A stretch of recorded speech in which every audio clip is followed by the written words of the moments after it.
ডাঁটা সাঁতলানো হয়ে গেছে, আলু দিয়ে দিচ্ছি, ডাঁটা দিয়ে দিলাম, তরকারি তৈরি হয়ে গেল। নমস্কার, আমি কবিতা চ্যাটার্জি পুরনো সময়ের ভুলে যাওয়ার মতো একটা রান্না নিয়ে এসে গেছি। আমাদের মা ঠাকুরমারা যেইভাবে সজনে ডাঁটা রান্না করতেন ঠিক সেই রকম করে আমি চেষ্টা করেছি আপনাদের সামনে তুলে ধরার। সবাই জানে সজনে ডাঁটা ফুল ও পাতা কতটা উপকারী আমাদের শরীরের জন্য। আমি কিভাবে সহজে তৈরি করেছি সজনে ডাঁটার রেসিপি সেটাই আপনাদের সাথে শেয়ার করব। আর কথা না বলে এইবার শুরু করি রান্নাটা দেখার জন্যে বাংলা টেস্টের রান্নাঘরে আসতে হবে। আসুন চলি। বন্ধুরা, এখানে আমি হাফ কেজি ডাঁটা নিয়েছি আর বড় দুটো আলু কেটে নিয়েছি। প্রথম ধুয়ে নিয়েছিলাম, সব ধুয়ে পরিষ্কার করে নিয়েছি আলু আর ডাঁটা। আর এইভাবে ডুমো ডুমো করে আলু কেটেছি আর ডাঁটা কেটেছি। আর এখানে মশলা বেটে নিয়েছি। মশলাতে কি কি বেটেছি আপনাদেরকে দেখাচ্ছি, চলুন। এই যে শিলে আমি নিয়ে নিচ্ছি 4টা রসুনের কোয়া, 4-5টা কাঁচা লঙ্কা আর পোস্ত, বড় 2 চামচ পোস্ত নিয়েছি। আর এখন এগুলিকে মিহি করে বেটে নেব। এই যে আমি বেটে নিচ্ছি, চটপট করে বেটে নেব। আর হাতে বাটা মশলার বেশি আস্বাদ হয়। মশলা বাটা হয়ে গেছে, তুলে নিলাম একটা প্লেটে। খুব সুন্দর বাটা হয়েছে মিহি করে। তারপরে এদিকে তেল গরম হয়ে গেছে, আলু দিয়ে দিচ্ছি তেলে। আলুটা একটু ভেজে নেব। এখন সামান্য একটু হলুদ দিচ্ছি আলুতে, যাতে কালারটা একটু ভালো হয়ে যাবে আলুর। আর একটু নাড়িয়ে চাড়িয়ে দিচ্ছি। তারপরে দেব সামান্য একটু লবণ। লবণটা দিলে কি হবে, একটু আলুটা সেদ্ধ হয়ে যাবে। এই দেখুন কি সুন্দর ভাজা হয়ে গেছে। এখন আমি একটা প্লেটে তুলে নিচ্ছি। বন্ধুরা, একবার আমার মতো করে ডাঁটা রান্না করে দেখবেন, কত ভালো লাগে। এই যে ভাজা হয়ে গেছে। এখন আমি ওই তেলেই দিয়ে দিয়েছিলাম এই সজনে ডাঁটা, আর ডাঁটাটা একটু সাঁতলিয়ে নিচ্ছি।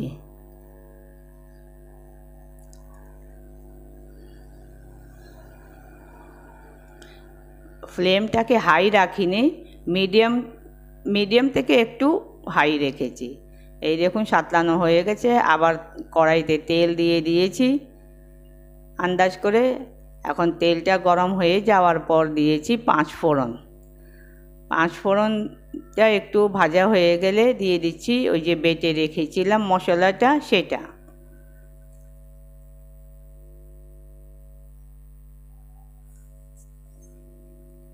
এখন একটু মশলাটা ভালো করে কষিয়ে নেব। কেন কি মশলাতে আমি দিয়েছি রসুনের কাঁচা গন্ধটা থাকলে ভালো লাগবে না। তাই কাঁচা গন্ধটা দূর করার জন্য একটু ভালো করে ভেজে নিতে হবে। তারপরে সামান্য একটু হলুদ দিয়েছি। কেন কি পোস্ত দিয়ে রান্না করছি তো সামান্য একটু হলুদ দিয়েছি, বেশি হলুদ দেব না। এবার দিয়ে দিলাম আলুটা মিক্স করে দিয়ে তারপরে ডাঁটা দিয়ে দিয়েছি। ডাঁটা আলু আর মশলা খুব ভালো করে সব মিশিয়ে দিচ্ছি। মিডিয়াম ফ্লেম রেখেছি, হাই করিনি। এই দেখুন খুব সুন্দর করে ভালো করে মিশিয়ে দিচ্ছি। নতুন বন্ধু যদি আমার চ্যানেলটাকে ফলো করছেন তাহলে আমার চ্যানেলটাকে লাইক, শেয়ার আর সাবস্ক্রাইব করে নেবেন। এবার আমি দিয়ে দিয়েছি গরম জল। গরম জল মানে সামান্য, মানে বেশি গরম না, সামান্য গরম জল দিয়েছি। এই দেখুন জলটা বয়েল হতে লেগেছে। এখন দিয়ে দিচ্ছি লবণটা দিয়ে আবার একবার মিশিয়ে দিচ্ছি। এই যে ভালো করে মিশিয়ে দিয়েছি। এখন একটা ঢাকা দিয়ে দিয়েছি।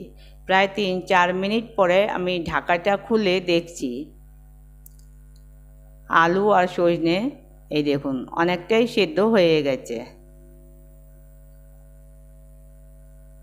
আর একটুখানি বাকি আছে, 20% বাকি আছে সেদ্ধ হওয়ার আলু।